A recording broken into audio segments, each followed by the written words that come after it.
विदिताखिल शास्त्र सुधा जलधे महितोपनिषत् कथितार्थ निधे हृदये कलये विमलं चरणं भवशंकर देशिकमे शरणम् करुणावरुणालय पालय मां भवसागर दुःखविदून हृदं रचयाखिल दर्शन तत्त्वविदं भवशंकर देशिकमे शरणम् अनित्यासा अविशुद्धेति गृह्यते क्रादिदेकतः सुखी दुःखी तदातां दृष्ट्या उपाधिभूतया मूढया मूढ इत्येवं शुद्धया शुद्ध इत्यपि मन्यते सर्वलोकोऽयं येन संसारमृच्छति 9-10 ஸ்லோகங்கள் 13வது பிரகரணம் பத்யபாகத்துல உபதேசிசாஸ்திர கிரந்தம்.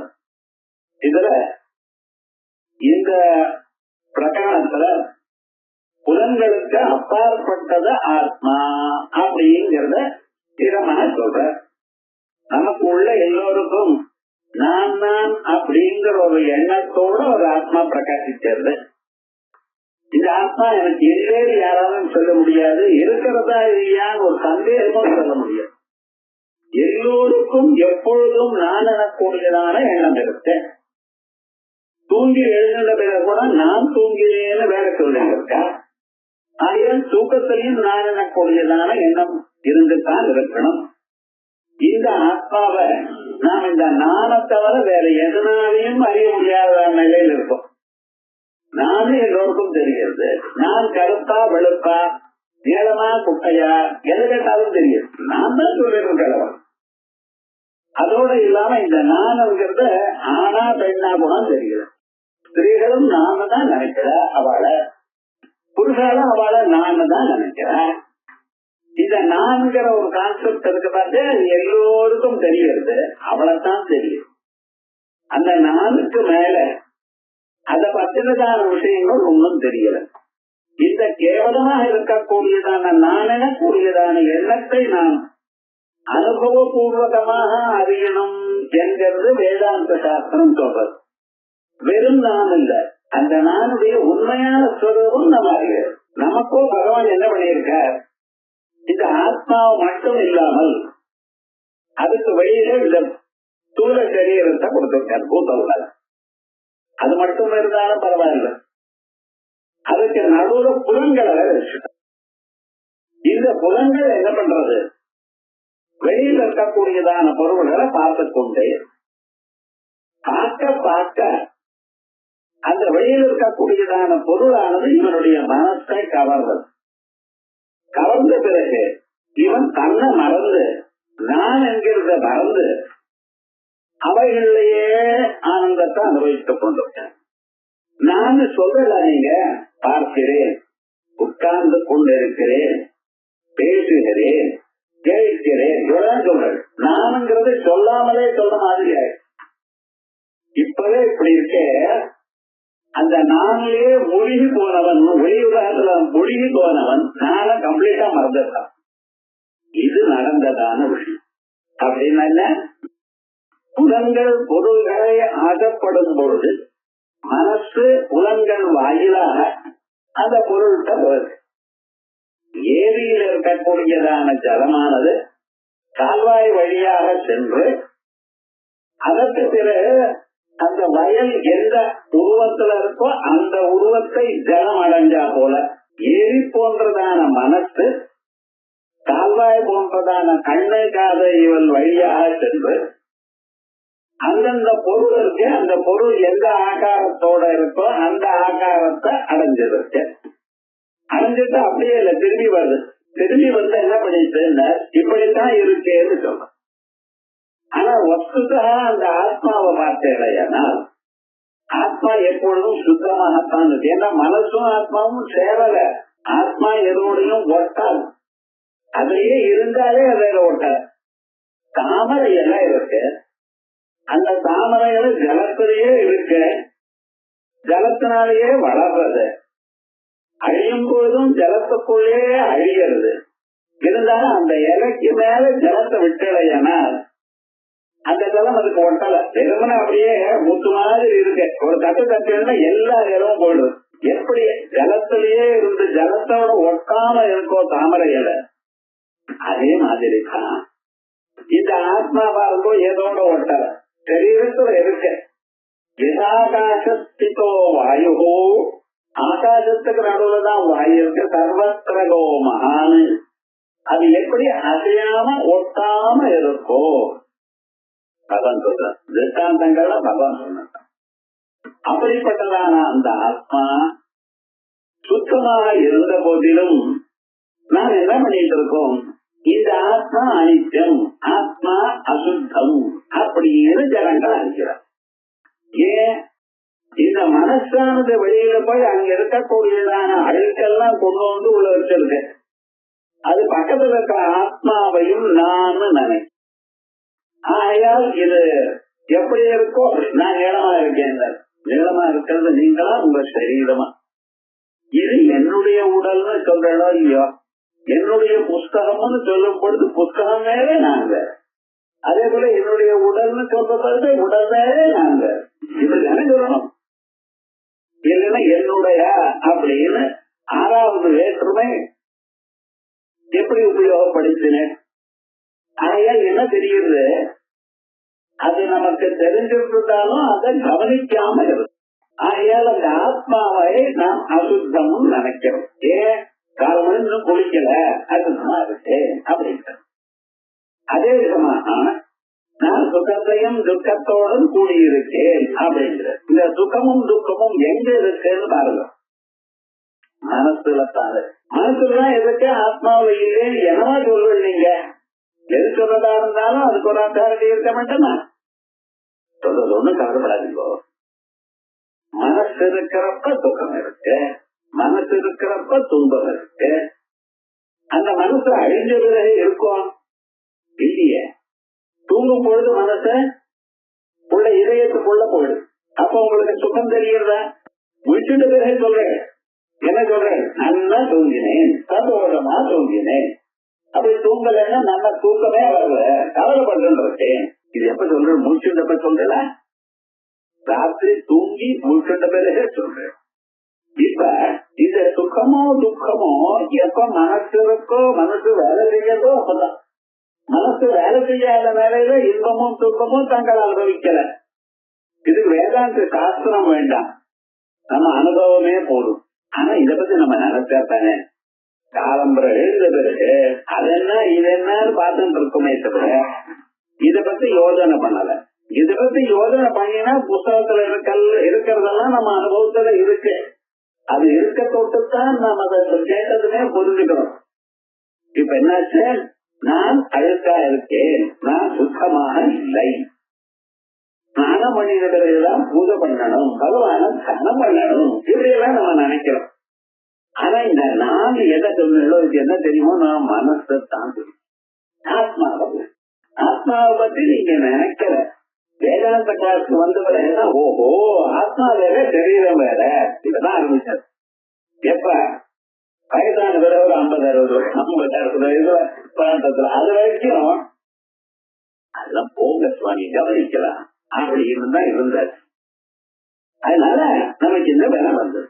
அதனால என்ன நடத்துக்கலாம், இப்ப இந்த எண்ணங்கள் இருந்தாலும் ஆத்மா எப்பொழுதும் சுத்தமா இருக்கு, எத்துடனும் சேரல, அதை நம்ம புரிஞ்சுக்கணும். அதான் சொல்ற அனித்யாதா அவிசுத்தேகி துஷ்யதே அத்திர அவிவேகதா. இந்த ஆத்மா அனித்தியம். என்ன ஒரு நாளைக்கு போயிடுறது, அன்னார் போயிட்டார் இன்னார் போயிட்டார் அப்படிங்கிற ஒரு அபிப்பிராயம் தான் வருது. இந்த ஆத்மாவும் ஒரு நாள் அழியக்கூடியதான் நினைச்சுட்டு இருக்காங்க. அனித்யாசா அவிசுத்தா, சுத்தமானதில்லை. இது கிருஷ்யத்தே அத்திர அவிவேகதா. ஆத்மாவை எப்படி அறிகிறான் சார், ஏன் அறிகிறான், அவிவேகதா, விவேகம் இல்லாத. விவேகம்னா டிஸ்கிரிமினேஷன் அர்த்தம். டிஸ்கிரிமினேஷன் எதுக்கும் ஆத்மாவுக்கும் மனசுக்கும், ஆத்மாவுக்கும் சரீரத்துக்கும், ஆத்மாவுக்கும் புலன்களுக்கும். இது வேறு அது வேறு என்று கிளியரா அவன் தெரிந்து கொள்ளவில்லை. அதனால அனித்யாசா அவிசுத்தேதி துஷ்யதேத்ர அவிவேகதா சுகி துக்கி கதாச அகம். இதனால மனசுல துக்கம் இருந்தால் நான் துக்கத்தை அனுபவிக்கிறேன். நியாயமா வச்சுக்கோ, எங்க இருக்க துக்கம்? மனசுல தான். மனசுதாண்டி இல்ல. சுகமோ துக்கமோ வெக்கமோ கோபமோ அத்தனையும் மனசுல தான் இருக்கு. மனசுக்கு அப்பாற்பட்டதான ஆத்மாவில ஒரு நாள் நிர்வகம் இல்லை. சுகி துக்கி, நான் சுகமா இருக்கேன், நான் துன்பத்தை அனுபவிக்கிறேன். கதாச அகம். அதே போலயே நான் திருஷ்யத்தை உபாதி பூதையா, அந்த உபாதியான மனசோட சேர்ந்து இவனும் மனசாகிட்டான். எல்லா ஆத்மாவும் ஒண்ணுதான். அது என்ன, அந்தந்த மேல ஒரு போர்வை இருக்கு, அந்த போர்வை பேசினாலும் அதே போல நினைக்கிறோம். ஒவ்வொருத்தருக்கும் இந்த சரீரம் ஆத்மாவுக்கு போர்வை மாதிரி இருக்கு. இந்த சரீரத்தையே பார்த்து சரீரமே நான் கன்ஃபியூஸ் பண்ணிட்டான். துக்கி சுகி துக்கி சதாசாரம் திருஷ்யதே திருஷ்யா உபாதி பூதயா. அதுக்கப்புறம் மூடயா மூடயேவும் சுத்தயா சுத்த இத்யபி மன்யதே சர்வலோகோயம் ஏன சம்சாரம் ருச்சதி. மனசுக்கு தெரியலன்னா எனக்கு தெரியாதுங்கிறான். நம்ம இன்ஃபர்மேஷனோ நாலேஜோ எல்லாம் எங்க இருக்குன்னு கொஞ்சம் யோசனை பண்ணிக்கலாம். எல்லாம் எங்க இருக்க? மனசோட நினைப்போச்சு. ஏன்னா இத்தனையும் நம்ம சொல்றோமே, இவைகள்லாம் எங்க இருக்க? மனசோட தான் இருக்கு. எனக்கு தெரியும்னு சொன்னா அந்த நாலேஜ் எங்க இருக்கு? புத்தியோட. ஏன்னா வரது போறது ஞானம் பாருதான் பர்மனண்டா இல்ல. பிராக்டிஸ் பண்ணிட்டே இருந்தா வருது. கொஞ்ச நாள் பத்தி நினைக்க போயிடுது. இது சாதாரணமா எல்லோருக்கும் தெரியுது. ஒரு காலத்துல நல்லா நான் எழுதுட்டு ஒரு 10-15 வருஷம் விட்டேன். இப்ப எழுதுறதே கஷ்டமா போயிடுது. டைப்ரைட்டிங் ஷார்ட் கொஞ்ச நாள் கத்துட்டு இருந்தா ஒரு கத்துட்டு விடுங்க. அப்பா ஒரு 5-6 வருஷம் விட்டாச்சுன்னு வச்சுருந்தேன். அதுக்கப்புறம் மறுபடியும் போயிடும். இதுக்காக மறுபடியும் அபியாசம் பண்ணணும். இது ஆத்மாவிலேயே இருந்ததையானால் அதே ஆத்மா தானே இப்ப இருக்கு. உங்களுக்கு ஏன் மறந்து போச்சு? அறிவே சில அறிவெல்லாம் போயிடுத்து, சில அறிவு இருக்கு. எப்படி போயிடுத்த? ஆகையால் பர்மனண்டா இருக்கிற ஆத்மாவில இல்லை. ஆனா எதுல இருக்கு? அதுக்கு முன்னால் இருக்கக்கூடியதான மனசுலத்தான் இருக்கு. வெக்கம், பயம், சுகம், துக்கம், இப்படிப்பட்டதான எல்லா இமோஷன்ஸ் என்னென்ன சொல்றையோ அல்ல மானசிக விருத்திகள். அந்த மானசிக விருத்தியில சில சமயத்துல நம்ம கேட்கிறோம், இது உங்களால பண்ண முடியுமா அப்படின்னு கேட்டா என்ன சொல்றேன்? முடியாதுதான். பண்ணி பார்த்து அது வரலன்னா அப்பதானே முடியாதுன்னு சொல்லணும். ஏதாவது ஒண்ணு பண்ணினா இது உங்களால முடியுமா அப்படின்னு கேட்டா நீங்க ஆக்சுவலா என்னால முடியாதுன்னு டக்குன்னு சொல்லிடுற. எப்படி தெரிஞ்சது?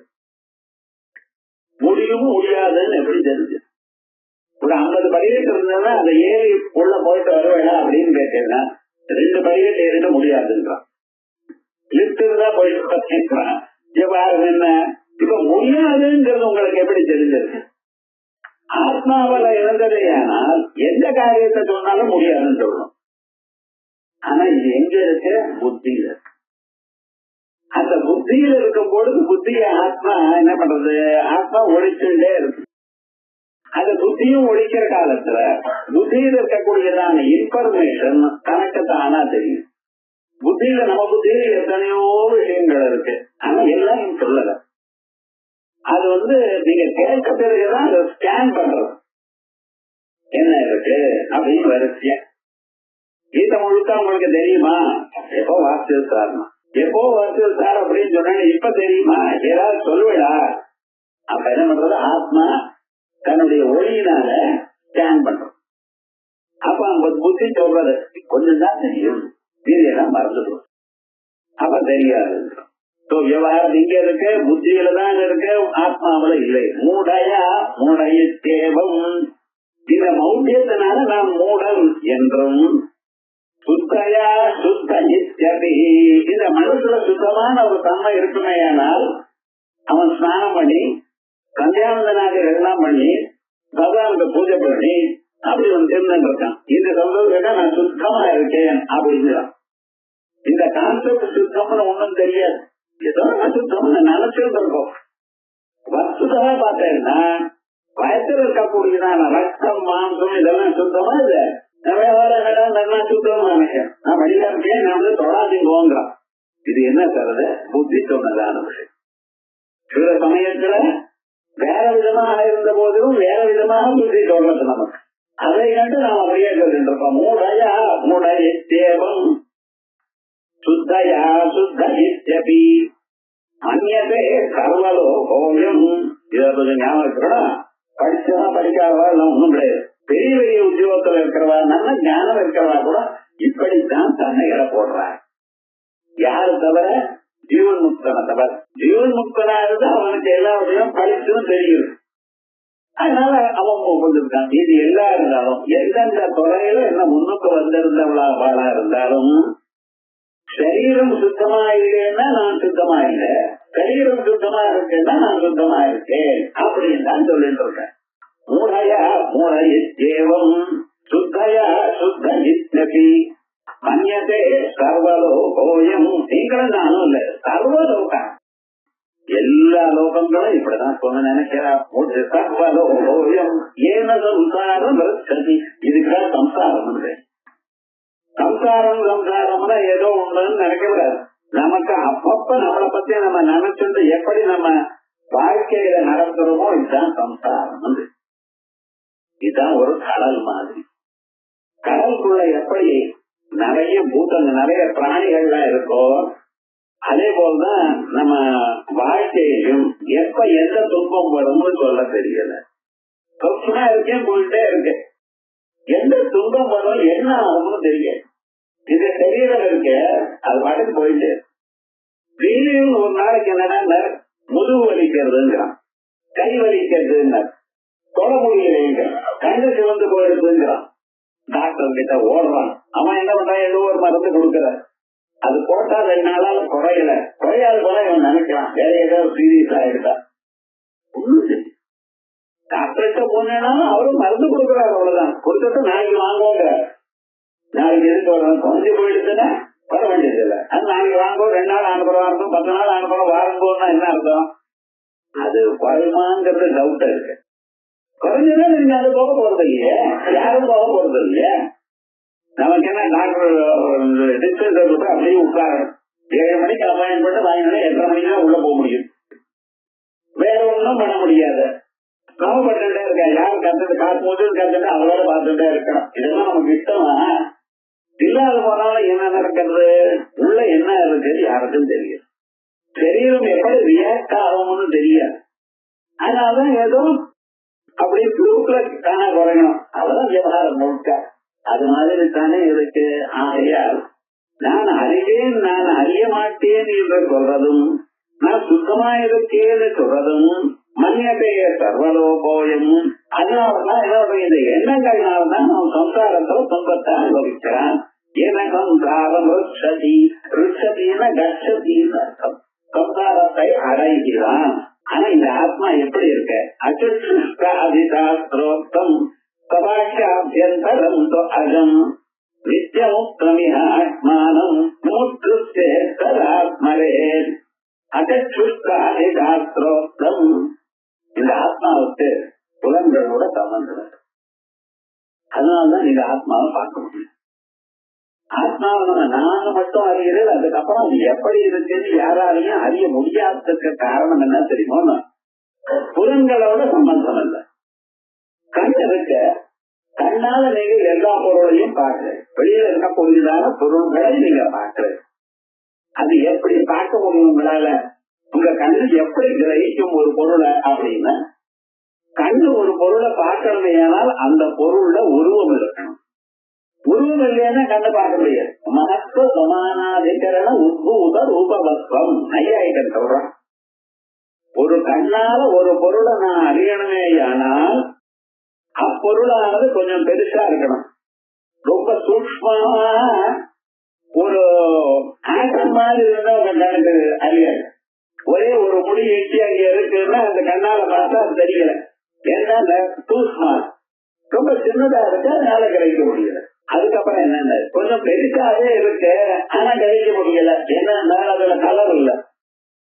கலர் இருந்தாதான் கண்ணை பார்க்கும். கலர்லெஸ் ஆப்ஜெக்ட் காத்து இவை எல்லாம் பார்க்காது. சில இடத்துல இந்த 5 ஸ்டார் ஹோட்டலுக்கெல்லாம் போனோம், அங்க என்ன இருக்கு, இந்த கலர் இருக்கு பார்த்தா அது கிளாஸ்ல பண்ணிருக்கா.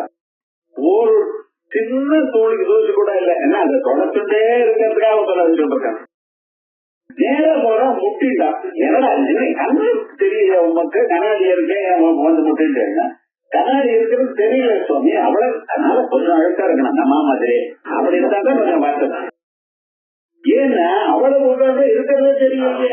கண்ணானது ஒரு பொருளை பார்க்கணுமேயானால் அந்த பொருள் எப்படி இருக்கணும்? ரொம்ப சின்னதா இருக்கக்கூடாது, ரொம்ப பெருசா இருக்கக்கூடாது, ரொம்ப கிட்டையும் இருக்கப்படாது, ரொம்ப எட்டியும் இருக்கக்கூடாது. கண்ணுக்குள்ளேயே இவன் மைய வச்சிருக்கான். அந்த மை கண்ணுக்குள்ள இருக்கிறது கண்ணு தெரியல, கண்ணு கண்டுபிடிக்கல. இன்னொருத்தர் தான் சொல்லணும். ஏன்னா கண்ணாடியில பார்த்துட்டு நம்ம கண்ணுல மை வச்சுட்டாச்சுங்கிறது நமக்கு அப்படியே தெரியும். கண்ணுக்கு ரொம்ப கிட்ட இருந்தாலும் அதை அறிய முடியல, எட்டி இருந்தாலும் அறிய முடியல. உருவம் இருந்தா தான் அறியும், உருவம் இல்லாதான காத்த அறியல. அறியாது.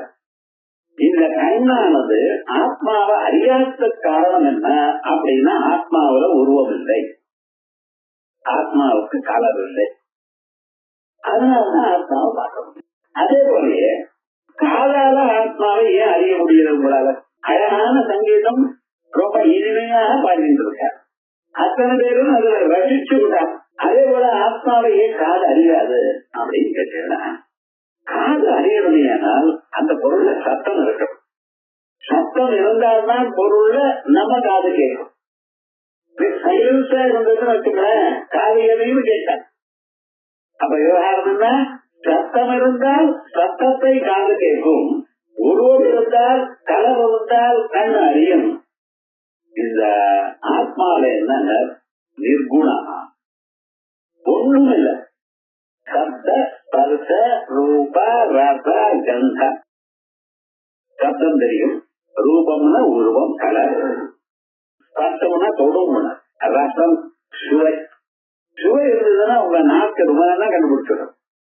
அந்த நாக்கிலேயே நுனியில இருக்கக்கூடியதான பொருளானது அது திதிப்பை கண்டுபிடிக்கிறது.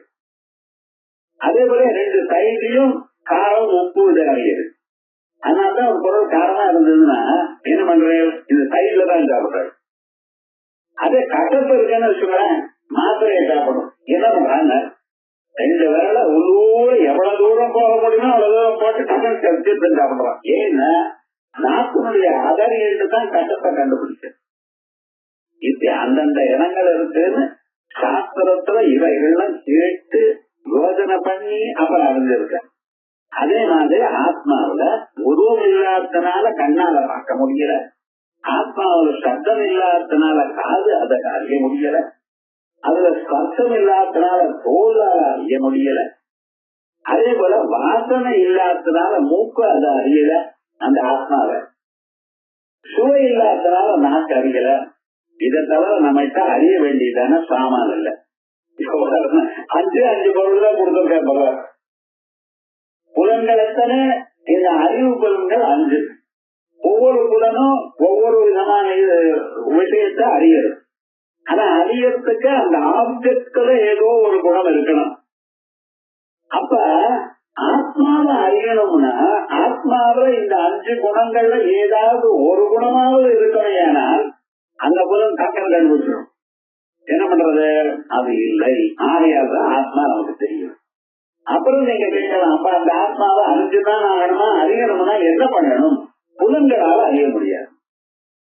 அப்ப எதனால அறிய முடியும்? அதுக்கு வழி சொல்றேன். சிரவண மனன நிதித்தியாசம். சிரவணம் குருமுகமாக கேட்கிறது, மனநம் அது ஆலோசனம் பண்றது, நிதித்தியாசனம் அது இப்படித்தான் இருக்க அதையே நினைச்சிருந்து இருக்கிறத இவளால முடியும். இதை பார்த்தீங்களா நீங்க முதல்ல காதால அறிய முடியாதுன்னு சொன்னு, இப்ப சிரவணம்னா அதானே சொல்லிட்டு இருக்கு. வேறு அது காதனாலதான் அறிய முடியாதுன்னு சொல்லிட்டு சிரவணத்தினால அறிய முடியும்னா என்ன அர்த்தம்? காதால அறியறது வேறு, அது விஷயத்தை புரிஞ்சுக்கிறது. ஒரு பொண்ணுக்கு கல்யாண பையனை பார்த்துட்டு இருக்கா கல்யாணத்துக்காக. அந்த பையனை வரணும்னா போய் பார்த்துட்டு எல்லாம் எதிர விசாரிச்சுட்டு இந்த அம்மா சொல்ற பக்கத்துல இருக்கிற ஒரு அம்மா இது போல இந்த பையனை நாங்க பார்த்துட்டு இருக்கோம் நம்ம பொண்ணுக்கு. அந்த அம்மா ஒரு நாள் அந்த பையனா என்ன அப்படி சொல்லல, அந்த பையன் தான் சொன்னேன்.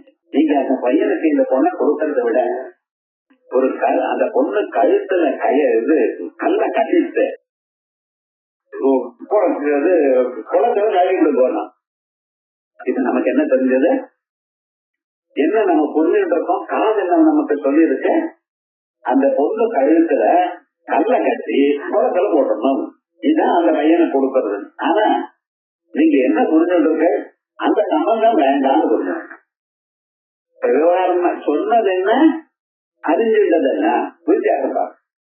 அதனால காதால கேட்கறதுங்கிறது கல்ல கட்டி கணக்கு தோடு கழித்து.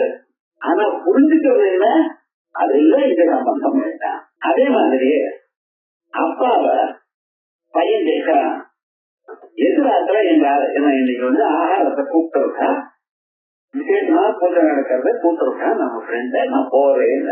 இந்த அப்பா என்ன பண்ணணும்? போனா போ, இல்லைன்னா இல்லை அவ்வளவுதான் சொல்லணும். இவர் என்ன சொன்னார்? கொஞ்சம் விஷத்தை காத்துணும். விஷம் பவுஷ்மான்ட்டார். ஏன் சுவாமி இப்படி சொல்றேன்? 4 தலைமுறையா நமக்கும் அந்த வீட்டுக்கும் அந்த ஃபேமிலிக்கும் சண்டை. நீ அங்க போய் சாப்பிட்டு நாளைக்கு ஏதாவது தலைவலி கால்வலின்னு சொன்னேன், அவன் பண்ணதுனாலதான் சந்தேகம். அங்கே போய் சாப்பிடுறத விட விஷத்தை சாப்பிடுறது. காது என்ன சொல்லிருக்க? விஷத்தை சாப்பிடுறதுன்னு அர்த்தம். ஆனா நிறைய என்ன புரிஞ்சுட்டு இருக்கேன் நீங்க அப்படின்னா அவாத்துல சாப்பிடாதேன்னு புரிஞ்சுட்டு இருக்கேன். காதால கேட்கறது ஒண்ணு, புரிஞ்சுக்கிறது ஒண்ணு.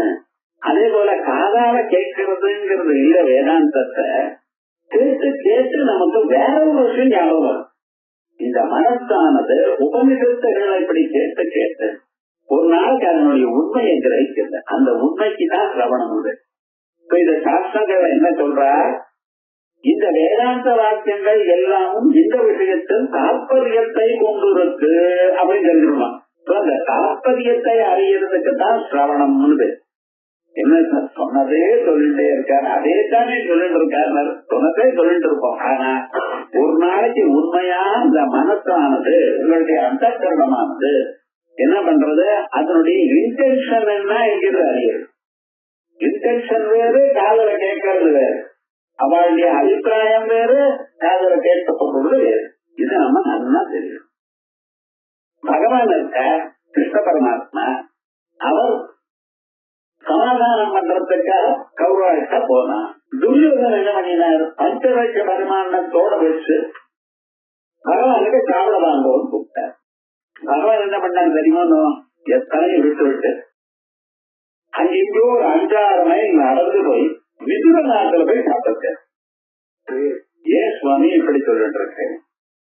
விதுர நாட்டுக்கு போறதுக்கு காரணம் இங்க இல்லைன்னா எங்கேயோ திருடிட்டு போகலாம், இங்கேயோ இருக்கு. அத பட்சபட்சமா மரியாதையோட பண்றதுக்காக பண்ணி விட்டுருக்கான். அது வேண்டாம்னு சொல்லி விதுராத்துக்கு போறதுல அப்படின்னு அது விதுராத்துல ஏதாவது இருக்காரா? பழைய கஞ்சிதான் வச்சுட்டு இருக்காரு. பாவம், அவர் ஒன்னும் விவகாரம் ஒன்னும் கிடையாது. போல இருந்து அவரை கஞ்சி வச்சு சாப்பிட்டு இப்போ நம்மளா என்ன பண்ற, ரோஸ்ட் சொல்றான். என்ன பண்றான், என்ன ஏது அப்புறம் நிறைய காசு எல்லாம் நிறைய இருக்கு, பண்ணிக்கலாம், நல்லா சாப்பிடலாம். ஆனா விவகாரம் என்ன, காலமே ஓட்டது, ராத்திரி ஓட்டது, நடுவுல ஏதோ இருந்தாது, நம்மளே நம்ம தப்பிக்கிற தலையில எல்லாத்தையும் போட்டுருக்கோம். அதே மாதிரிதான் இது என்ன புதுசு நீங்க பண்றது. அங்கே போற அந்த கஞ்சி இருக்கே, அதுல கொஞ்சம் ஜலத்தை விட்டு இவர் பாதி அவர் பாதி சாப்பிட்டார். அப்புறம் கிருஷ்ண பரமாத்மா மறுபடியும் துரியோதனுக்கு கிட்ட வந்த. அப்ப துரியோதனன் கேட்கிறா, நான் இவ்வளவு தூரம் படி வச்சிருக்கேனே, நீங்க இதெல்லாம் விட்டு அங்கே போய் சாப்பிடுறல, இது நியாயமா நீங்க சாப்பிடணும் அப்படின்னு கேட்ட. அவன் என்ன சொன்னா தெரியுமா? விஷதன்னம் நோக்தவியம், சத்ருப்பலாத்துல சாப்பிடலாம். என்ன செய்தார்? மம பிராணாகி பாண்டவாக பாண்டவான் விஷதே ராஜன். அப்ப ராஜா துரியோதனே, நீ பாண்டவால விரோதியா பாக்குற, அந்த பாண்டவா எனக்கு பிராணம். அப்ப சத்ருபட்சத்துக்கு சேர்ந்த நான் உன்னுடைய ஆகாரத்தை நான் சாப்பிட்டேனால் என்ன ஆகும் தெரியுமா? நாளைக்கு ஏதாவது ப்ராப்ளம் பண்ணா நீ தான் விஷம் வச்சேன் விவகாரம் வரமாட்டேன். இந்த விஷம் பூச்சுவாங்கிறது மகாபாரதத்துல இருந்து கருத்தாக சொன்னேன்.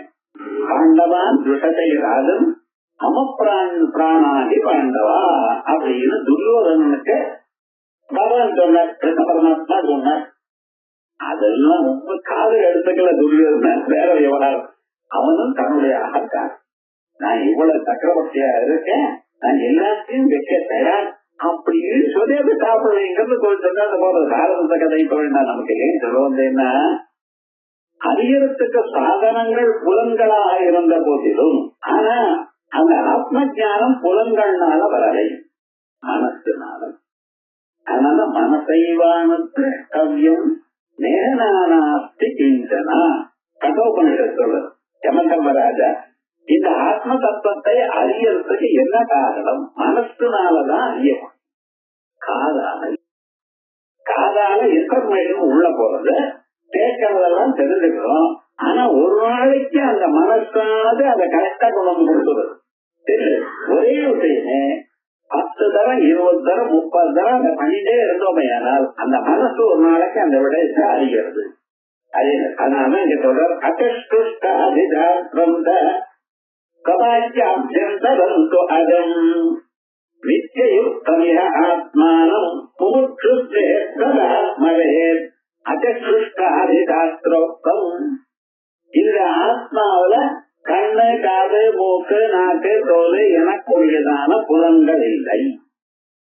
இந்த புலன்கள்லாம் மனசோடு சம்பந்தப்பட்டிருக்கே தவிர ஆத்மாவோட சம்பந்தப்படலை. அது சாஸ்திரம். அசப்தமஸ்பர்ஷமரூபமம் ஜெயம் கதா அரசம் நித்யமகந்தவச்சயத் அனத்யனந்தம் மகதபரம் துவம் விசாய்யதம் மிருத்யுமுகாத் பிரபுச்சதே. யமதர்மராஜா நச்சிகேதத்துக்கு சொன்னார், அசப்தம் அஸ்பர்ஷம், சப்தமோ ஸ்பர்ஷமோ ரூபமோ இவைகளை அறியக்கூடியதான புலன்களோ அவைகள் அசத்திய காரியம் கரணஞ்ச வித்தியதே. ஒன்னும் அதுக்கு அந்த ஆத்மாவுக்கு ஆகாசத்தை கண்ணு இருக்கான்னு கேட்கும். ஆகாசத்து கண்ணு இருக்கும், கால் இருக்கும்.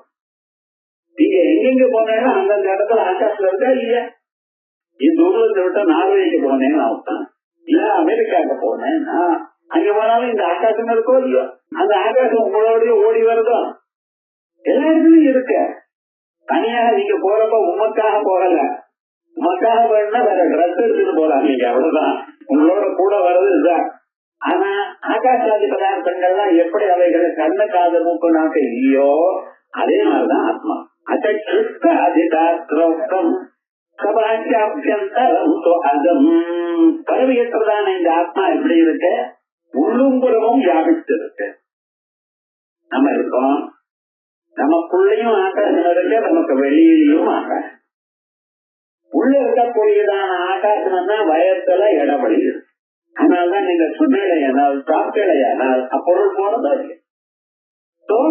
உங்களுக்குள்ள ஆகாசம் இருக்கு, வெளியில ஸ்பேஸ் இருக்குன்னு சொல்லணும்னா அப்ப இந்த ஆகாசம் எனக்கூடியதான பொருளா அந்த மனுஷாவுக்கு உள்ளயும் வெளியிலையும் இருக்கா போல அந்த ஆத்மாவும் உள்ளையும் வெளியிலையும் இருக்கு. நாம என்ன நினைச்சுட்டு இருக்கோம்? நான் தான் எனக்கூடியதான எண்ணம் எது வரைக்கும் இருக்கு அதான் ஆத்மா நினைச்சுட்டு இருக்கோம். நான்கிற எண்ணம் எங்க இருக்கு? உச்சங்கூடியிலிருந்து உள்ளங்கால் வரைக்கும், அவ்வளவு. அதுக்கு வெளியில இதுதான் சொல்றேன், நல்லா தெரிஞ்சுக்கணும். புதுசா ஒண்ணும் சொல்லல, உங்களுக்கு தெரியாது ஒண்ணும் சாஸ்திரம் சொல்லல, அனலைஸ் பண்ண உங்களுக்கு தெரியல, அதை பத்தியே நினைக்கல. வாழ்க்கையில எத்தனை நாள் இருந்தாலும் நமக்கும் உலகத்துக்கும் என்ன கனெக்ஷன், எப்படி கனெக்ஷன் அறிஞ்சடா, இத பத்தி நினைச்சு பார்த்தேடா. ஒரு மனிதனுக்கு அவனுக்கு வரக்கூடியதான அறிவுகள்லாம் 2 காலங்கிறது கல்யாண உடம்புக்குள்ள இருந்தா நானும், அந்த சரீரத்துக்கு வெளியில இருந்தா இதுவும். இது டேபிள், இது சரடு, இது மனுஷன், இது துணி, இதுதான் சொல்லு. எனக்காக நான் துணின்னு சொல்லியிருக்கலாம். அதே போல நமக்குள்ள இருக்கிறத நான் கண்ணை பார்த்தா நான் பார்க்கிறேன், காது கேட்டா நான் கேட்கிறேன். இந்த நானு இது அப்படிங்கிற கூடியதான இந்த 2 பதங்களால சொல்லக்கூடியது எப்படி சம்பந்தப்பட்டிருக்க? நான் என்னைக்கும் இது ஆக மாட்டேன், இது என்னைக்கும் நான் ஆக இதுன்னு நான் சொல்றேன்னா அதை நான் ஆறேன்னா இது டேபிள்னு இது டேபிள் தான், என்னைக்கும் நான் டேபிள்னு சொல்ல வேண்டாம். அதே மாதிரி நான் எனக்கூடியதான பதார்த்தம் அது என்னைக்கும் இது ஆகாது. ஆகையா இந்த நான் இது இதனுடைய கனெக்ஷன் தான் சார் பிரபஞ்சமே. உங்க வாழ்க்கையே நான் எனக்கூடியதான பொருளுக்கும் இது எனக்கூடியதான பொருளுக்கும், வெளியில் இருக்கக்கூடியதான பொருள் எல்லாம் இது இதுன்னு சொல்லி பழகி உள்ள இருந்தால் நான் நான் சொல்றேன். ஆனா இந்த நடுவரத்துல இருக்கிறது இருக்கு பார்த்தல, அதுதான் கன்ஃபியூஷன் கொடுக்கணும். கண்ணுன்னு இருக்க இது கண்ணுன்னு சொல்றேன், கவனிச்சுடலாம். இது மூக்குன்னு சொல்றேன். ஆனா கண்ணு பார்க்கும் பொழுது நான் பார்த்துறேன். இதுதான் விவகாரம். நம்ம வாழ்க்கையிலேயே நமக்கு தெரியாமலேயே சில பதார்த்தங்கள் இப்படி இருக்கு. கம்ப்ளீட்டா வெளியில இருந்ததையானால் இதுன்னு சொல்றேன், கம்ப்ளீட்டா உள்ள இருந்ததையானால் நான் என்று சொல்றேன். இந்த பாடலா இருக்கக்கூடியதான சரீரத்தில் இருக்கக்கூடியதான பதார்த்தங்களை சில சமயத்துல நான் இல்லை, வேலை செய்யும் பொழுது நான் இல்லை, இல்லாத சமயத்துல இது இல்லை. இது நல்லா அனலைஸ் பண்ணணும். அதுக்கு அர்த்தம் சார் அதான் சொல்றேன்.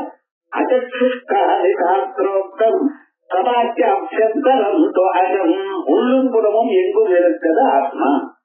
நித்தியமும் ஆத்மானம். இந்த ஆத்மாவுக்கு ஒரு நாளும் பந்தம் இல்லை. ப்ராப்ளம் எல்லாம் என்னன்னா இந்த புலங்களுக்கு தான். கண்ணு தெரியறது, கண்ணு தெரியல, கண்ணு சவந்து இருக்கு, காதுல இருந்து ஏதோ வலிக்கிறது, மூக்குல ஏதோ வலிக்கிறது, இப்படின்னு சொல்லிடுறதே தவிர ஆத்மாவுக்கு ஏதாவது இருக்குன்னு சொல்றா ஒரு நாள். நான் கவலைப்படலை, நான் சந்தோஷமா இருக்கேன்னு சொல்றது கூட மனசு வரைக்கும் தான் வரும். நான் படிச்சேன், நான் படித்தவன், நான் அறிந்தவன் சொல்றது கூட புத்தி வரைக்கும் தான் போறது. அதுக்கப்புறப்பட்டதாக ஒன்றும் போகல. ஆகையால் ஆத்மா எப்படி உள்ளும் புறமும் எங்கும் ஆதாயம் போல் வாசி வியாபித்திருந்த போதிலும் அந்த ஆத்மா நித்திய முக்தன். அதுக்கு ஒரு நாள் பந்தம் இருக்கு, அதுக்கப்புறம் போச்சுன்னு சொல்லாதீங்க. எப்போ முக்த சுரூபமா இதனால்தான் முகூர்த்தவா இருக்கிறோம். இதை நினைக்கணும். இந்த ஆத்மாவை எப்பொழுதும் நினைச்சுட்டு இருக்கணும்.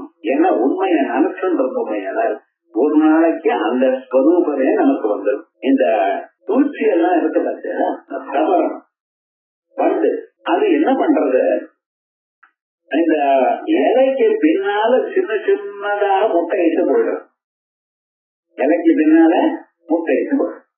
அது போனப்புறம் அந்த மறந்து போயிடுது.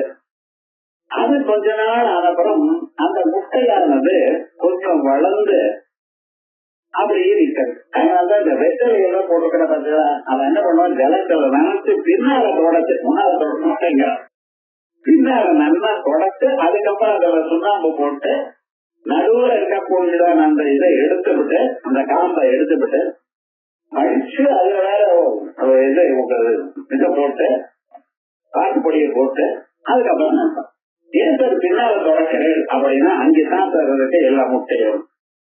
அதான் கிளீன் பண்றோம். அந்த முட்டை அப்படியே என்ன தெரியுமோ கொஞ்சம் கொஞ்சமாக புழு ஆயிடும். அந்த புழு ஆனது என்ன, இந்த வண்டு என்ன கடிக்குமோ பொட்டுமோங்கிற அபிப்பிராயத்தில் அது புழு அதுக்கு வேற ஒன்று தெரியும். அது என்ன பண்றது, தன்னுடைய வாக்குல இருந்து வரக்கூடியதான லாலாஜலம் இருக்க எச்சு, அதனால நம்ம சுத்திண்டே இருக்கு.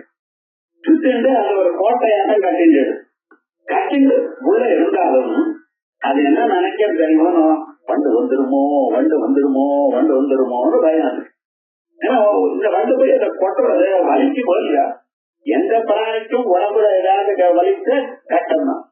அதனால அந்த கிட்ட வராம அதை கட்டி விடுறாரு. கட்டிங்க தடவை என்ன ஆச்சுன்னா அது வெளியில வர முடிச்சிடும். அதே மாதிரிதான் உங்க வீட்டுல 8 கால் போச்சு. அது என்ன பண்றதுன்னா வலையாட்டம் கட்டி ஒரு மூலையில, அதுக்கப்புறம் என்ன ஆச்சுன்னா அதுக்குள்ள உட்கார்ந்து அது வெளியில எங்கேயும் போகல, வெளியில போக முடியாது. ஆனா என்ன ஆச்சுன்னா அதுக்கு ஒரு விசேஷம், ஒரு ஈயோ ஒரு கொசுவோ அங்க வந்து விட்டோம். ஆனந்தமா அது வீட்டை விட்டு வெளியில வராமலேயே அது சாப்பிடுது. அது வெளியே அடையவே முடியாது. ஏன்னா அந்த அந்த வெப்ப அதை கட்டிச்சு. அதுக்கப்புறம் என்னாச்சுன்னா அதுக்குள்ளேயே. அதே மாதிரிதான் ஒவ்வொரு மனுஷனும் அவனுக்குன்னு ஒரு இதை கட்டிட்டான், அதுக்குள்ளேயே இருந்துட்டு இருக்கான்.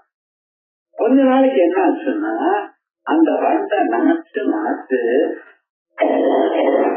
அந்த பூச்சியானது பிரிச்சுட்டு வெளியில மண்டாடு பிரயோகம் பிரமர கீட்ட நியாயம். அந்த வண்டும் அந்த புழுவும் அதுக்கு சம்பந்தமான நியாயம். அதே போல நாமளும் என்ன பண்ணிட்டு இருக்கோம், இப்படி ஆகுமோன்னு நினைச்சு அதையே நினைச்சு நம்ம பாட்டு ப்ராசஸ்குள்ளேயே நம்ம இருந்து பரமாத்மாவை மறந்துட்டோம். மறந்து என்ன ஆச்சு, நம்ம குழந்தைகள் அவ எப்படி இருக்காளோ என்னமோ, பேரன் எப்படி இருக்கானோ என்னமோ, அவனுக்கு ஸ்கூல்ல நல்ல ஸ்கூல்ல எல்லாம் கிடைக்குமோ கிடைக்காதோ, படிப்பானோ படிக்க மாட்டேனும், வயசானாலும் உங்களுக்கு இந்த குடும்பத்தை பத்தினதான ஒரு எண்ணமே தவிர இதை தாண்டி பரமாத்மாவதியானம் வந்ததோ, எது நிஜமான நல்லதோ அதை பத்தி நம்ம நினைக்கவே இல்லை.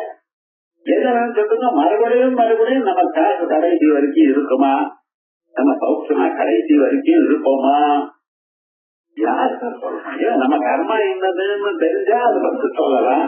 யாருக்கு எந்த கர்மா எப்படி இருக்கும்னு தெரியாது. ஆனால் அதையே பத்தி தானே நினைக்கலாம். உங்களுக்கு அவன் நினைக்கிறது உங்களுக்கு எப்படி தெரியும் நீங்க கேட்கலாம். அவனுடைய செயல் சொல்றத கடைசி நாள் வரைக்கும் இன்னும் காசு சம்பாதிச்சுட்டு இருக்கணும். அப்பதான் நமக்கு மதிப்பு இருக்கணும். நம்ம குழந்தைகளை பார்க்கணும், பேரன் பார்க்கணும், பேரனுக்கு பேரன் பார்க்கணும். எங்க பேசிக்கு கல்யாணமே குழந்தை பிறக்கிற பையனும் அது வரைக்கும் நான் இருந்தா போறோம் இப்படின்னு இருந்து என்ன பண்ண போறேன். கவலையை படுறவரை கவலைப்படாம இருக்க முடியும் உங்களால முடியாது. ஏன் சுவாமி மனசு கட்டியா குடிச்சுட்டு குழந்தைக்கு தேங்காய் முடி கிடக்குது. அந்த தேங்காய் முடியை விடாம அது இங்க போகணும் அங்க போகணும். இந்த கலையிலிருந்து இன்னொரு கலைக்கு தாக்குறதுக்கு என்ன வேணும், 2 கையும் ஒண்ணு வேணும் அதுக்கு. அப்பதான் 2 கையால அந்த கலையை குடிச்சுட்டு போகும். அது தேங்காய் முடி கிடைச்சுன்னா அது விடுறதுக்கு அதுக்கு மனசு இல்ல. அது விடாம கையிலேயே குடிச்சுட்டு இருக்கு. ஆனா காவ முடியல. எவ்வளவு கஷ்டப்படுது. அதே மாதிரிதான் நம்ம இந்த சம்சாரத்தை நல்லா குடிச்சுட்டு இருக்கோம். அம்மா அப்பா அக்கா தம்பி அண்ணா தம்பி ஆண்டுக்காரர், அதுக்கப்புறம் அவா பந்துக்கள், அவளுடைய குழந்தைகள், அவளுடைய விவகாரங்கள், மாதுரான் சுருத்தான் பாத்திரம் அப்படின்னு அர்ஜுனனே சொல்றான். இதற்கு பார்த்தா அத்தனை பேரும் நமக்கு வேண்டியவாரா இருக்க. நான் எப்படி யுத்தம் பண்ண வேண்டியோம் நியாயமா இருக்க. அத்தனை பேரும் வேண்டியவா. புத்திரான் பௌத்திரான் சக்தியும் சதா பசங்கள், நம்ம பசங்கள், பேரன்கள், பிரெண்ட்ஸ், இத்தனை நாள் ஃப்ரெண்டா இருந்தா இது ஒரு சண்டை நாங்கள் ஒருத்தருக்கா பிராணம் போற அளவுக்கு வந்தது. இது யுத்தம் வேணுமான்னு கவலை இதெல்லாம் கேட்கறது. அப்புறம் முதல்ல காரியத்துல இறங்குங்கிறாங்க. பகவானே சொன்னாலும் நம்ம இறங்குறதா இல்ல. ஏன்னா நமக்கு இதுதான் நல்லா கொடுத்துட்டு இருக்க சம்சாரம். அதனால ஏன்னா சம்சாரம் இருக்கு. அதனால நம்ம அந்த எண்ணம் நமக்கு போகணுமே. ஆனால் அசுஷ்வாதி சாஸ்திரோக்தம் கலாச்சாரம் நித்தியமுக்தமே ஆத்மானம். எப்பொழுதும் முக்தி சுரூபமா இருக்கக்கூடியதான இந்த ஆத்மாவை மூச்சுக்கே சதா ஸ்மரே. இந்த மூச்சுவா இருக்கிறோம் அதையே நினைக்கணும். ஏன்னா நினைச்சு இந்த மனசானது அதுகிட்ட போகும். நீங்க எதை நம்ம நினைக்கிறீங்களோ, எதுல ஒண்ணு மனசு செலுத்துறீங்களோ ஆட்டோமேட்டிக்கா உங்களுடைய வியாபாரமும் செயலும் அங்கே போகும். அகச்சுஷ்டாதி சாஸ்திரார்த்த இந்திரிய அழைத்ததாகமா ஆத்மாவே நினைங்கோங்கிறேன். அதே சமயத்துல என்ன புலன்கள் எல்லாம் நகமாக எனக்கு சேர்ந்ததில்லைன்னு நினைச்சிட்டு அப்புறம் சுப்ரா இது கர்வணோர்வதா. ஆத்மாவுக்கு பிராணம் இல்லை, ஆத்மாவுக்கு மனசு இல்லை. அதனாலதான் சுப்ரமா இருக்கு. வெளியில நல்லா ஸ்நானம் பண்ணிட்டு சுத்தமா அழகா நீங்க இருந்த போதிலும் மனசுல அழுக்கு இருந்தா அழுக்கதான் கணக்கு. இன்னொருத்தன் அழியணும்னு மனசுல அங்க நினைப்பிருந்தேன்னு சொன்னேன், இவன் சுத்தமாகவே இல்லை. மனசு எப்படியோ அப்படி இல்லை. அந்த மனசை நீங்க சுத்தமா வச்சுக்கணும். சுத்தமா வச்சுக்கணும்னு என்ன பண்ணணும், வேதாந்தத்தை தியானம் பண்ணணும். அதற்கிய அழைத்ததாமமா அப்ராணோ யமன சுப்ரோ இது சாகர்வண உள்ள கோபுரம். அப்ராணோ யமன சுப்ரோ சட்டராத்தன தப்பரா அப்படி இது முட்ட கோபுரம் சொல்லியிருக்கு. சாஸ்திராதி நாம பாவஸ்ட சூரிய சப்தாதி நாம பாவஸ்ட சூரியதே மம காட்டகே அப்ராணோ யமன யஸ்மாத் அபிகாரி ததாக்கியம் சப்தாதி நாம பாவஸ்ட சூரியதே மம காட்டகே. காட்டகேன்னா கடம்பரன் அர்த்தம். அது என்ன சொல்றது, ஆத்மாவில சத்தம் ஸ்பர்சம் ரூபம் ரசம் கந்தம் ஒன்றும் இல்லை. வாசனை மாம்பழம் பாருங்க, அந்த வாசனை நல்லா தெரிகிறது. பலாப்பழம் வாசம் நல்லா தெரிகிறது. அதே போல ஆத்மாவுக்கு வாசனை இருக்கோ, ஆத்மாவுக்கு சப்தம் இருக்கோ இல்ல. அசப்தம் அஸ்பர்சம் அரூபம் அவ்யயம் ததா அரசம் நித்தியமகந்தவற்றையது அநாத்யனந்தம் மகதப்பரம் துருவம் விசாயதம் ருத்தி முகாத் பிரமுச்சதே. கடோபரகத்துல சப்தமோ ஸ்பர்சமோ இந்த குணங்கள் எதுவும் ஆத்மாவில இல்லை அப்படிங்கிறது. சப்தாதீனாம் அபாவஸ்த சூயதே மம காட்டகே கடோபனிஷத்தில். அப்ராணோஸ்யமனாக யஸ்மாத் முண்டகோபனிடத்துல இந்த ஆத்மாவுக்கு பிராணம் இல்ல மனசு இல்லைன்னு சொல்லிருக்கு. அதனால அதிகாரி சதாக்கியம் சரீரம் மாறின போதிலும் நான் மாறலை. இது நம்மளே பார்த்துக்கலாம். ஆனா ஸ்ருதி சொன்னாதான் நமக்கு தெரியுது. சின்ன குழந்தையா இருக்கும் பொழுது உங்களை அந்த சரீரத்தை நீங்க என்ன ஸ்கூலுக்கு போறப்ப நான் தான் நினைச்சேன்.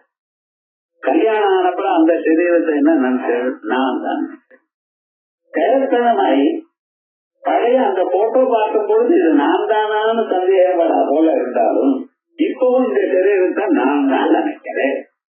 இந்த நான் மாறல, சரீரங்கள் மாறி. சின்ன குழந்தை பருவத்தில் இருந்த சரீரம் அழகா இருந்தது. அதை விட அழகா இருந்தது யௌவனத்துல. பார்த்தே சோழக வருஷேதோ கந்ததீதி அப்தராயதே.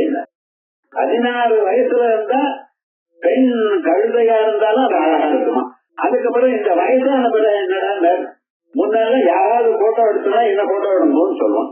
அவன் பக்கத்துல இந்த பாருங்க கல்யாணத்துக்கு போனா 1 மணி நேரம் கியூ இருக்கு சார், அவளுக்கு கிஃப்ட் கொடுக்க போனேன். ஆனா இங்க போனதுமே என்ன கையில கிஃப்ட கொடுத்து ஒரு போட்டோ எடுக்கிறது. அந்த போட்டோ உங்களுக்கு கொடுக்க போறது அவதான் வச்சிருக்க ஆள் வைக்கிற. இருந்தாலும் நாம் இன்னமும் அழகா இருந்தா போது சிரிச்சுட்டே போட்டோ எடுத்துருக்கோம். அதுல ஒரு விவகாரம் என்னடான்னா தம்மேல அவ்வளவு அபிப்பிராயம். ஆனா சரீரமும் கிழத்தனம் வந்தாச்சு. இருந்தாலும் நான் போச்சோம், அதுவும் நான் தான். நடு வயசுல இருக்கப்போ நான் தான், இப்பவும் நான் தான். நான் மாறல, அதனால ஆத்மா மாறல. எது மாறுறது உங்களுக்கு? இந்த ஸ்தூல சரீரம் மாறும். புலன்கள் மாறுறது. முன்னால பார்த்தா மாதிரி இப்ப பார்க்க முடியல, கண்ணாடி தெரியாது.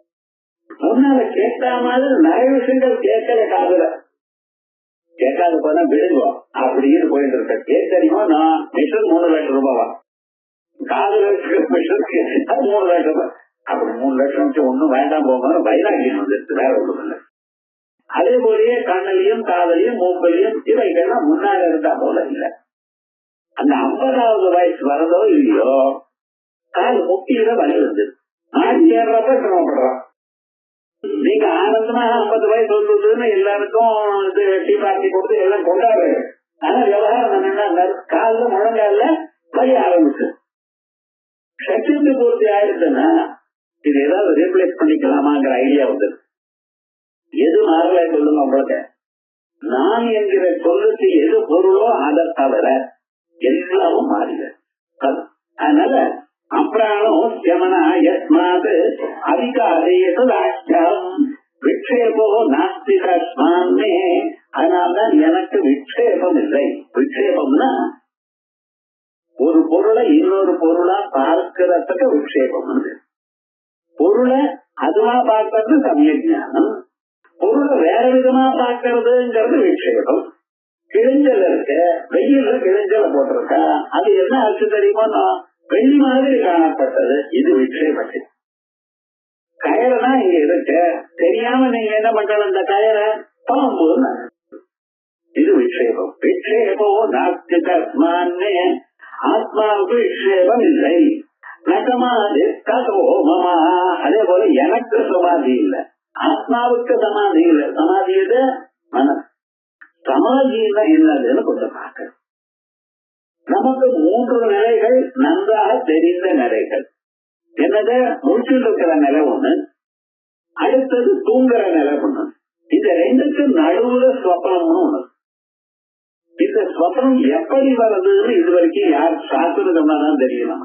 எப்படி ஸ்வப்னம் வருது, ஸ்வப்னத்துல பொருள் எல்லாம் யாரு தயார் பண்ணினா, இதெல்லாம் யோசனை பண்ணி பார்த்தேன். சொப்னம் வந்தது அடுத்த நாள் கெட்ட சொப்னமா இருந்தா ரொம்ப பயப்படுறேன். நல்ல சொப்னமா ஏதோ 1 லட்சம் ரூபாய் கிடைச்சதுன்னு வச்சுங்களேன், வெயில்தான் கிடைச்சது, சொப்னம் ஏதாவது கிடைச்சது அப்படிங்கிற. ஆனா இந்த சொப்னத்தை யார் தயார் பண்ணினா, அது ஏன் எப்போ ஒரு நாளைக்கு வருது, அனவர்ஸ அது புடிச்சுக்கிறதே தவிர கரெக்டா இன்னைக்கு திங்கக்கிழமை சொப்னம் வரணும் அப்படின்னு ஏதாவது இருக்கும். மாசத்துக்கு ஒரு தடவை சொப்னம் வரணும்னு இருக்கும். சில நாளைக்கு வரவே இல்லை, சில சமயத்துல அதுலயே வந்துட்டே இருக்கு. இவன் தூக்கமே வரல, பயமா வேற இருக்கு. கண்ண முன்னே சொப்னம் வந்துருமோ, பிசாச்சு வருமோ சொப்னத்துல அப்படிங்கிற பயப்படுறான். அதே மாதிரி இந்த சொப்னம் இருக்கு, இந்த 3 நிலை தான் நமக்கு தெரியும். முழிச்சுக்கிற நிலை ஒண்ணு, தூங்குற நிலை ஒண்ணு, சொப்ன நிலை ஒண்ணு.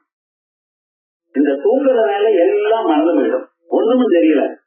ஆனா அதே நிலை மாதிரி இன்னொரு நிலை சமாதி. இது ஜாக்கிரத்துல நீங்க இருக்கும் பொழுதே வரக்கூடியது. தூங்குறப்ப வருது சமாதி இல்ல, முடிச்சுட்டு இருக்கு, கண்ணு மூச்சுட்டு இருக்கு, மனசுல இருக்கக்கூடியதான எண்ணங்களை ஒவ்வொன்றா நீக்கிட்டு இருக்கு. அந்த மனசுல அப்படியே பண்ணிட்டே இருந்தா ஒரு நாளைக்கு அப்படியே நின்று போடுவோம். மனசுல ஒரு எண்ணமும் இல்லாம நின்று போறது பார்த்தா அதான் சமாதின்னு. அது ஏதாவது ஒரு எண்ணத்தை நினைச்சுண்டு இன்னொரு எண்ணம் இல்லாம அந்த எண்ணமே மட்டும் வச்சுட்டு சமாதின்னு சொல்லலாம். அது எப்படி பண்றதுன்னு மேல சொல்ற அந்த புத்தகத்துல சமாதியை எப்படி அடையறதுங்கிறத சொல்லியிருக்கார். இது மனசுக்கே தவிர ஆத்மாவுக்கு இல்ல. விக்ஷேபோ நாஸ்தி தஸ்மான்மே ந சமாதிஸ்ததோ மம விக்ஷேபோ வா சமாதிர்வா மனசாரிணா.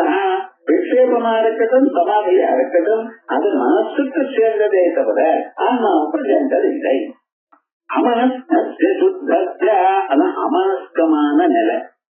முடிச்சுருக்கும் பொழுதே மனசு வேலை செய்யாததான நிலை. இப்ப மனசு டக்கு டக்குன்னு வேலை செய்யும். கண்ணால பார்க்கணும், காதால கேட்கணும். ஒரே சமயத்துல எல்லா பொருள்களையும் கட்டி காக்கிறது மனசு. பெருசா இருக்கக்கூடியதான இந்த முறுக்கு இருக்க பாத்தீங்களா, அதை சாப்பிடும் பொழுது நல்ல தேங்காய் எண்ணெய் வாசனை மூக்குக்கு வருது. அந்த நாட்கள் வரும்பொழுது நாட்கள் வரும்பொழுதே அதை கரைஞ்சு போறது. ஏன்னா வெண்ணெய் நிறைய போட்டிருக்க. அதுக்கப்புறம் என்னென்ன கண்ணுக்கு பாக்கிறதுக்கு அழகா இருக்கு.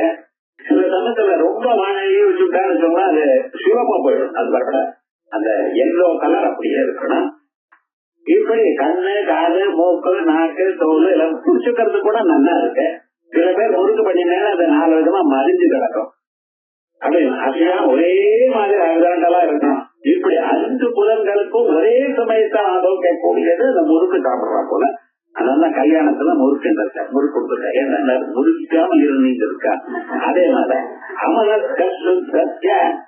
மனசு இல்லாத முடிச்சுண்டு இருக்கும் பொழுதே மனசு வேலை செய்யாத நிலை இருக்கு. அது அமனஸ்கத்வ அதிகாரித்தே. அவனுக்கும் அதிகாரம், மனசு வேலை செய்யாத நிலை, மாறாத நிலை. இதுதான் விதேகவியாபி. இந்த ரெண்டும் ஸ்வயமமான்னு சொல்லியிருக்க. அமனஸ்கத்வ அதிகாரே விதேகவியாபி நோ மமா. இதுதான் ஆத்மஸ்வரூபம். இப்படி சொல்லி அந்த சமாதியில ஆத்மஸ்வரூபத்தை எப்படி அறியறது அப்படிங்கிறது மேல சொல்ல போற. இதான் அடுத்த சனிக்கிழமை பார்ப்போம்.